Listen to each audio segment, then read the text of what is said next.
If you'd like to go ahead and open up to Job chapter 2, we're going to be over there in just a second. Last week we talked about God remembering. We used three examples that He remembered. He remembered Noah and the animals in the ark. He remembered Abraham as he was willing to save Lot out of Sodom and Gomorrah. And then He remembered Israel as He brought them up out of the land of Egypt. As I was thinking through those thoughts last week and then continued on this week as well, that idea of remembering in the Bible has just continued to intrigue me. And I thought it might be appropriate this week if we kind of turned it around a little bit. And rather than God remembering, to think about when people have called on God to remember.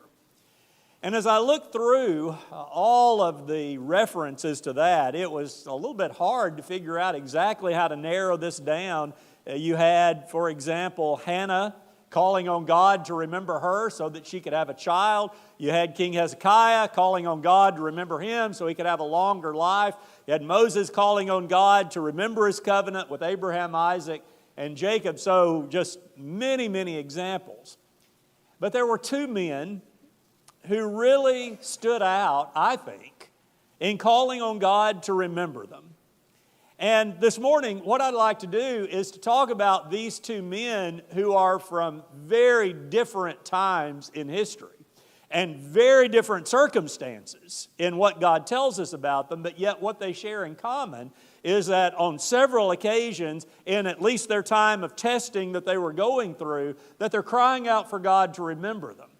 And so let's just consider that for a few minutes this morning, and then we're going to make some application to ourselves. The book of Job is a familiar book to most people, whether we know it well or not. It's still a familiar story of a man who's going to go through very intense suffering. And if you look in chapter 1, we're not going to take time to read all of that this morning, but I will remind you of what we find in that chapter, which really we might just sum up as Job being decreated. And what I mean by that is his storyline here at the beginning is kind of like the storyline when God is bringing judgment on someone and began just slowly and surely to take away the blessings that kind of correspond to the creation. We find that with Job here. We know that Job lost his children. What's the first command God gives to man and woman? It's to go and be fruitful and multiply, which Job had done. And yet what happens? Job's children are taken away. Their lives are lost. We also find that the lives of his livestock are taken from him. So they're out in the field and God gives permission to Satan to bring destruction there. And so we find his animals being taken from him. But I think what may correspond the most to those early days of creation and decreation is what his wife says to him. After Job has been in this terrible, terrible condition, his health is taken from him, which we'll talk about here in just a second. His wife comes to him, and the text brings out that she made the statement, "Why don't you just curse God and die?" Which immediately takes us to the Garden of Eden. Whereas Eve is handing the fruit to Adam, that's exactly what she's asking him to do. That God has said, do not eat from this tree because in the day that you eat of it, you will surely die. Here she hands him that fruit. And so metaphorically we might say, that's what Job's wife is doing to him. She's saying to him, why don't you just end this agreement that you've got? Why don't you just acknowledge that God has penalized you and done these bad things to you? He's held back from you. So just in a sense, eat from the fruit and you'll die also. And then we find that Job, after all is said and done, is at the very basis of creation. The very basis of humanity. And I just want to notice what he says, or what's said about him here in chapter 2, verse 8. His health has been taken, his family's been taken, his wealth has been taken, his wife is not supporting him, in fact, encouraging him to end his relationship with God. And this is what he's brought down to in verse 8, that he took a piece of broken pottery with which to scrape himself while he sat in the ashes, which is reminiscent of something Abraham said. As Abraham approached God in Genesis 18, the text tells us, "Behold, I have undertaken to speak to the Lord, I who am but dust and ashes." That's where Job is at this point. Everything's gone except for his humanity alone, and even that's in question. And so as we think about the book of Job overall, I think what we're seeing within this is a reflection on what it means to be human and to what that means in relationship to God. Whenever you study the book of Job, there are a number of topics in it. Like most books of the Bible, Job's kind of like a diamond. Just shine it in a little different direction and you'll get a different shimmer off of it. But yet one thing that's consistent through the book is here is a man who has had everything taken from him, and now he's got to contend with what that means not only in being human, but also in what it means in his relationship to God. And we understand then, because of that, some of these questions that Job is going to ask as God is called on to remember, as Job is making these statements. In fact, you look at where all of this starts, and it's Job just simply saying, "I wish I had never been born." And I want you to notice the 3 times that he calls on God to remember. As we look over to chapter 7 of the book, we're going to find the first of these 3 that we'll look at. In chapter 7 and verse 7, Job has gone through a series of his friends' addresses here where they're telling him just to admit that he's a sinful man. That's why all of this has happened. Job is saying, "I'm not a sinful man. That's not why all of this has happened." So you've got this ordeal going on in the background. And finally, Job says this to God. He says, "Remember that my life is a breath. My eye will never again see good." Is that interesting? That as he cries out to God, he says, you need to remember just how ephemeral I am. Remember just how less I am than you are. And that brings him to make some fairly serious remarks to God. So much of this would be beneficial for us to read, but we're going to narrow it down. Look down to verses 17 and 18. Whereas he's made this statement to God, he now says, "What is man that you make so much of him, and that you set your heart on him, visit him every morning, and test him every minute," or every moment? You're looking here at a man who has lost everything, and he's crying to God, and he's saying, "What's the deal with all of this? Don't you know that I'm but a breath? Don't you know I'm never going to see good again in my life?" He continues on, verse 21, "Why do you not pardon my transgression and take away my iniquity? For now I shall lie in the earth. You will seek me, but I shall not be." He says, when all of this is over, I'm just going to be gone.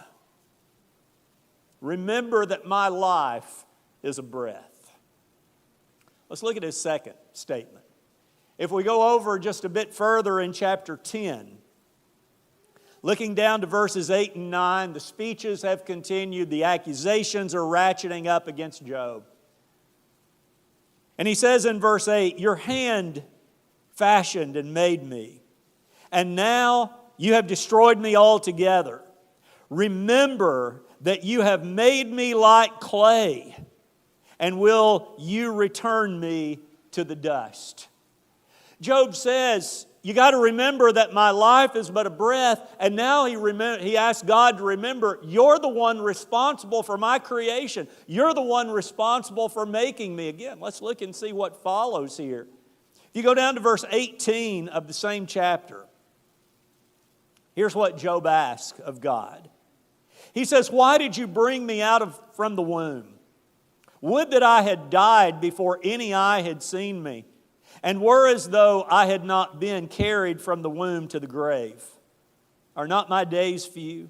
Then cease and leave me alone, that I may find a little cheer before I go. And I shall not return to the land of darkness and deep shadow, the land of gloom, like thick darkness, like deep shadow without any order, where light is as thick as darkness. Job says, Lord, it's like you've broken the humanity covenant with me. If you look really closely at those verses that we just read, it sounds a whole lot like the uncreated earth. Darkness, thick darkness, chaos going on. He says to the Lord, that's what I'm feeling like now, and yet you made me. We then look at the third remember in chapter 14. In chapter 14, we look to verse 13. And he says, oh, that you would hide me in Sheol, that you would conceal me until your wrath is past, that you would appoint me a set time and remember me. I don't know what Job felt about the afterlife. The Old Testament's a little difficult to figure out what the leading thought might have been. But yet here's Job, and he's saying to the Lord, why don't you just put me in Sheol? Why don't you just put me in the grave until all of this is over? And what we find then in what's going to follow is that Job is going to have this Ecclesiastes moment where he's talking about death and dying and what that means and what it doesn't mean. But he's trying to figure out what it's all about. Now I want you to look at the three remembers here that we have from Job. Job says, remember that middle question, you brought me into this world. And then the first question, remember that you are the one who sustains me. You're the one who gives me breath. You're the one who has done this. And then the third, remember that after all of it's over, that's where I'm going to hopefully meet you again. At the beginning, at the middle, and at the end. Job is saying to God, I need you to remember me. One thing about the book of Job is that oftentimes when we study it in its shorthand version of chapter 1 and then jump to the end where Job is blessed, we miss what the book is all about. And that's where God has allowed Job, a good man, a righteous man, a faithful man, to be decreated. Now consider that in relation to the other decreations. Almost always what we're finding is that God is the one who's doing the decreating, and it's being done to a person or a group of people who have forgotten Him and have behaved themselves unrighteously. So He's rocking their world to get their attention, but yet here we've got a good man. We've got Satan being allowed to do the decreating here, while God takes a very silent view, at least from Job's standpoint, as Job grapples with all of this, ultimately boiling down to when everything is taken away, when my world has been totally decreated, will I stay faithful to God? And though we find many low points in the life of Job, we find that's exactly what he's trying to do. Okay, let that sit for a minute. We now turn our attention to a very different time. We don't know exactly when Job lived, likely pretty early in the Bible story. Nehemiah is coming fairly late in our history of the Old Testament. Here we've had the children of Israel in a very difficult situation, and now we're going to find a man who is going to seek to revive the spiritual community. As Job was reckoning with basic raw human survival, here's a man who's grappling with the spiritual survival of the community. Just to set things up a bit for this storyline, the book of Nehemiah is all about Jerusalem being recreated. Why were they decreated? Well, it was a standard reason. It was because of their wickedness. In fact, if you're here in the book of Nehemiah, we'll look at chapter 1. Listen to what Nehemiah says concerning his people. He says, we have acted very corruptly, he's praying this to God, against you, and have not kept the commandments, the statutes, and the rules that you commanded your servant Moses. Remember the word that you commanded your servant Moses, saying, if you are unfaithful, I will scatter you among the peoples. Well, that's exactly what happened. The people had misbehaved. They had not kept the rules and the statutes of God. God gave them prophet after prophet after prophet. God gave them many opportunities to repent. They refused to do it, and God sent them off into captivity. But now He's allowing them to come back.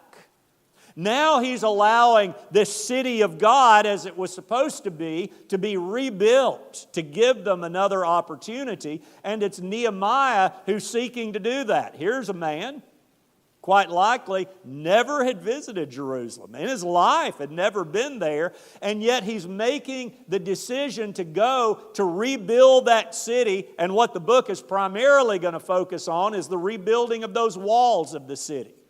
A monumental task. What's intriguing about this is that throughout the book, Nehemiah is going to ask God to remember. I want to note a few of those with you. Let's look first of all beginning in chapter 5. Chapter 5, verse 19. Nehemiah has not taken the pay that would be due him as a leader.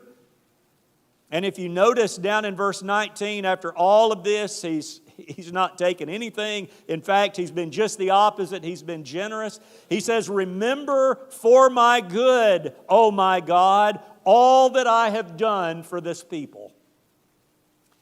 As he prays to the Lord, he says, I want you to remember what I'm doing here. That sounds rather odd to us.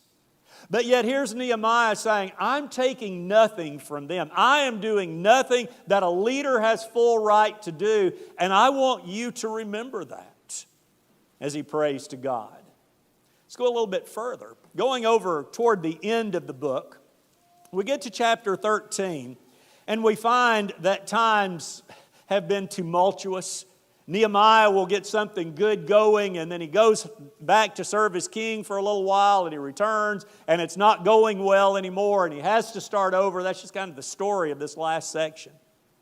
And in verse 14, in a second call for remembrance, he says, remember me, O my God, concerning this, and do not wipe out my good deeds that I have done for the house of my God and for His service. He says, I have given to this people, I've been generous to this people, I've continued in these reform efforts. Remember what I'm doing. Kind of staying in that same vein of thought, we go down to verse 29, as he's trying to get the spiritual side of things restored. Verse 29, he says, remember them, O my God, because they have desecrated the priesthood and the covenant of the priesthood and the Levites. A little bit different here. This time, he's saying, remember those who are messing things up.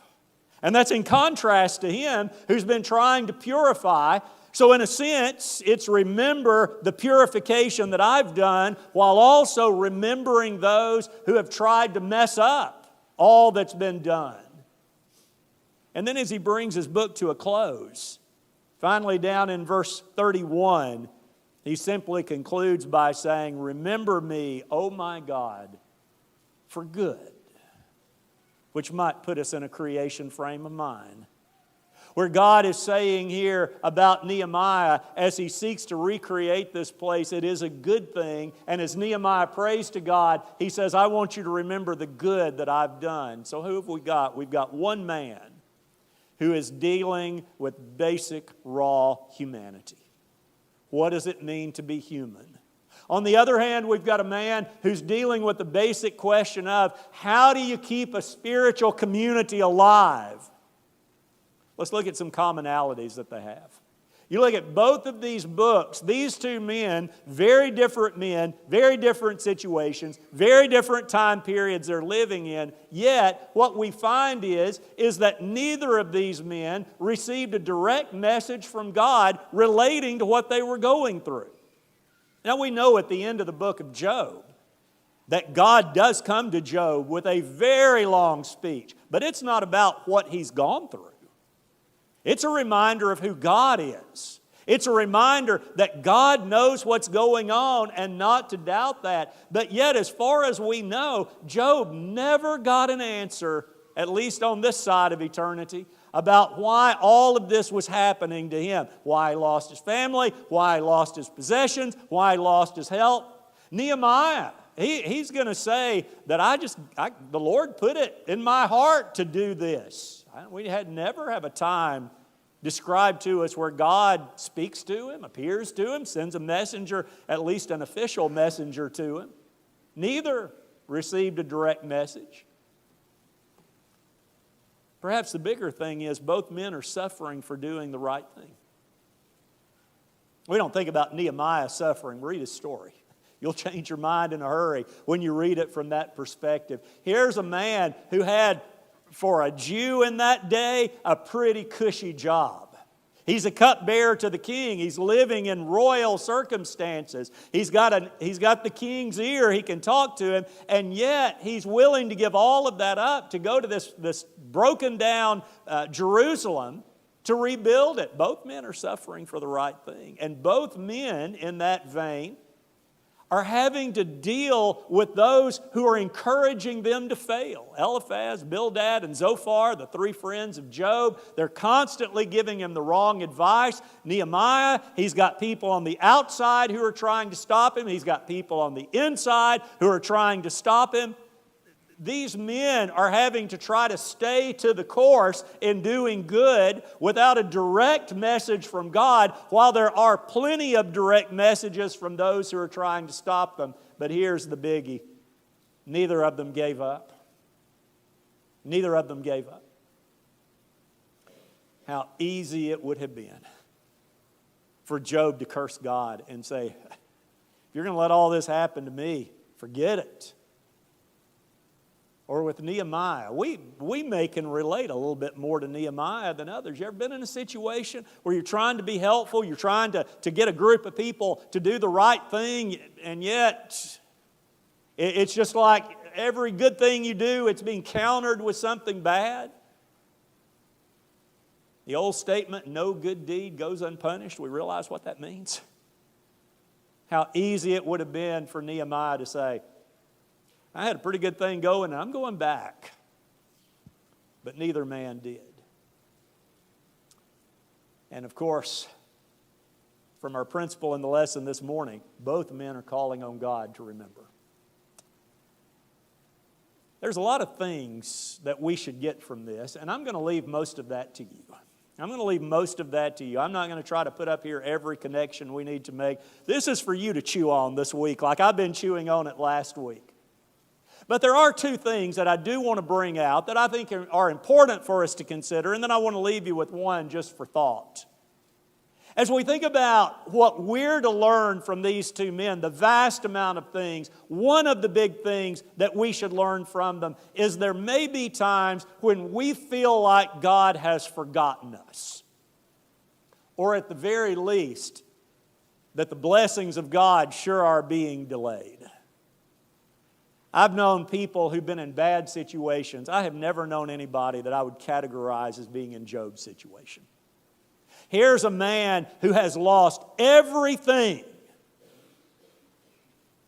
But yet we can relate that there are times when we're going through things and it feels like that God is giving us the silent treatment. And maybe like Job, we're saying, I just wish you would come. Just appoint a referee. Let's talk this thing out. When we consider that, I would suggest to us that it can be a time that brings us to take a look at our own humanity.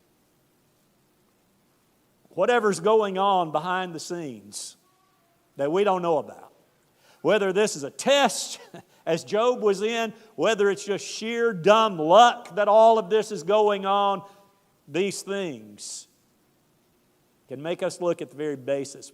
Perhaps passage from James, familiar passage, will help us. When James says today or tomorrow we shall go to such and such a town and spend a year there and trade and make a profit, yet you do not know what tomorrow will bring. For what is your life? You are a mist, or the old translations, a vapor that appears for a little time and then vanishes away. Don't you hear echoes of James' statement in Job's question? Don't you know I'm but a breath? Don't you know that I'm not around very long? And is this how we're going to deal with things? Is this what my life is going to be like? But it may be those very times that as we think about, that it reminds us, sometimes it takes some pretty stout lessons to bring us to spiritual maturity. I want us to realize something with this. When life is going my way, when my job is good and my kids are behaving themselves and I'm happy with my spouse or I'm happy with my single life that I'm living and my health is good and my church is doing wonderfully, it's at those times I'm going to think, man, my faith is just as strong as it can be. Well, it may not be. It may just simply be that my faith has not really had much of a challenge to it. And it's easy to think that I'm really, really strong in these times, and it may be at those very times that decreation in my life is a way of promoting growth. I want to be real careful with this point. I want to be real careful with it. Because I don't think we ever need to view every negative thing that happens to us as God trying to throw something in our path to teach us a lesson. However, what we find is that God has said when things are thrown in your path, learn how to deal with them and learn how to grow. Time and chance. We've all had it happen to us, haven't we? But yet what God is saying is there may be some times in your life where I am going to take the bumpers out of the gutters and let you have a little bit of a difficult time so that you can realize where you need to be. That's another of the stories that we see in the book of Job. When at the end of his life, or the end of the story, Job says, I'd heard about you, but now I see. I repent of what I've done.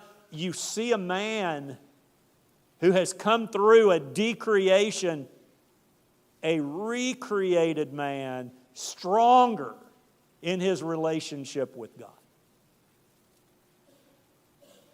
We must be careful of assigning motive to God. Why would God let this happen to me? What we must understand, though, is that it's at these times in our lives where we have the opportunity for our faith to grow. I think we've got to remember that. Let me also suggest that it's at these times that, like Job, we can cry out to God to remember our humanity. We look at this story, and what we find in this is that there are going to be times in all of our lives where it just boils down to that basic. It's God and me. How are we going to deal with each other? And I think what Job is showing us here is we need to go ahead and just let God know what we're thinking, but to be careful and to be cautious, to realize that God ultimately has our best interest at heart. That's what Job had to learn. Second lesson. There may be times when we need to call attention for the good that we've done. Doesn't that sound just troubling to say? Almost every sermon you'll hear something about humility and don't draw attention to yourself. Yet, what Nehemiah is showing us is that there is an appropriate time that when you pray to God that you can say, remember the good that I'm doing. Now, why would we do that? Well, Nehemiah gives us the answer also. It's because that we are not seeking to highlight ourselves in any way, shape, or form. It's that we're calling attention to this good in the hopes that God is going to build on that to accomplish the greater goal that we're after. If my doing good is ever simply to make me look better, it's not good. But there are going to be many times when my good is for a purpose to create something better in others, to further a goal that God has established. And it's at those times that I can pray to Him and remember the good. Call God to remember that good that I've done. And there may also be times that we pray to God, as we read over in chapter 13, to remember those who are seeking to stop good from occurring. Again, big note of caution here. I want to be very careful that I'm not viewing someone with whom I've got envy or jealousy or animosity as the enemy of good and praying for God to deal with them. But if there is someone who is purposely seeking to stop good from being done, whether that be a government official, whether that be a fellow Christian, whether that be just someone in the community, Nehemiah shows we ask God to remember that, to stop it, so that good things can take place, so that the ultimate good that I'm working for can be accomplished. Now, with all this said, there's one final thing I want to leave with you this morning. You ever study the Bible and you don't know if something's a big deal or not? I kind of had that moment this week, so I'll just share it with you. The last time that we come across a prayer that specifically says for God to remember me. Now, before I get any further with that, let me say there's lots of places in the New Testament that have the idea. But if we're looking for the very last time that there is a recorded prayer with the specific words of remember me, it's the thief on the cross. He's the last one. And so here, as God has given mankind this salvation with Jesus dying on the cross, the thief realizes what's going on, and he says, remember me when you come into your kingdom. I don't want to suggest to you in any way, shape, or form that it's wrong for us to call on God to remember. We got a lot of examples. Yet, if this really is a big deal, it may be showing us that on this side of the cross, we need to put things in perspective. That if indeed we are calling on God to remember us, to remember ourselves, that we have a whole lot more understanding of things than Job or Nehemiah for two big reasons. First, we're reading their stories. They were living them. Second thing is we've got the completed plan of salvation. And so as we think about that understanding, you and I have a much better grasp on what it means to be human because we've seen God become human. We've seen what it means to live like God intends for us to live, as humanity is supposed to live. We've seen that in the life of Jesus Christ. And I would say with that, we also understand a great deal more about suffering. We don't know exactly when Job lived, as I said, but Nehemiah, for certain, was living in the time of the law of Moses. Those of you who are kind of following along on this yearly reading that we started back in January, you've just gone through Deuteronomy. And that last chapter, last section really of Deuteronomy, is where God's saying, if you follow me, these are the blessings I'll give to you. If you curse me, these are the curses that I'm going to give to you. Very black and white. That's not what we live under. In fact, what we're living under is when Jesus says, if your enemy's hungry, feed him. Right? Somebody's doing something wrong to you, you do something good to him. But even more so, it's Jesus saying, blessed are those who are persecuted for righteousness' sake. You see, we're living in a time where we realize suffering is not necessarily dependent on wrongdoing. The book of Job teaches us that. The life of Christ teaches us that even more. And thus, when you and I are praying and we're considering humanity through the lens of Jesus Christ, and we're considering suffering through the lens of Jesus Christ, it's going to give us a very different picture of how God is working in our lives. So by no means do I suggest we never call on God to remember, but what I do suggest in a very big way is that when we call on Him to remember, we're asking Him to remember us by the fact that we're seeking to be like His Son. And ultimately what that's going to do is to bring our prayers to make us more like Him. When I'm suffering, I want to be more like Jesus. When I'm dealing with the spiritual community's problems, I want to be more like Jesus in every way. That's what I'm asking God to remember. Thank you for your good attention this morning. Hope this has been helpful and maybe stirring some thoughts that you've not had before, but for sure to realize what it looks like to call on God to remember us. I want to mention something this week that I mentioned last week. God remembering, us calling on God to remember, in no way takes away from His omniscience.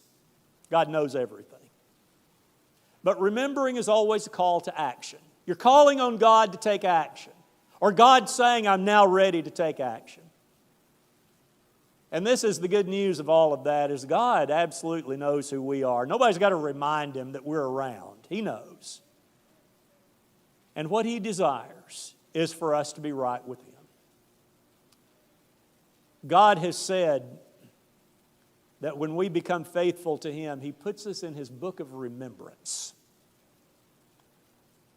And simply what that means is when we have lived faithfully, whatever that means, whatever we've gone through, we've stayed true to God, like Job did, like Nehemiah did, like his son did ultimately. It means God's going to take action one of these days.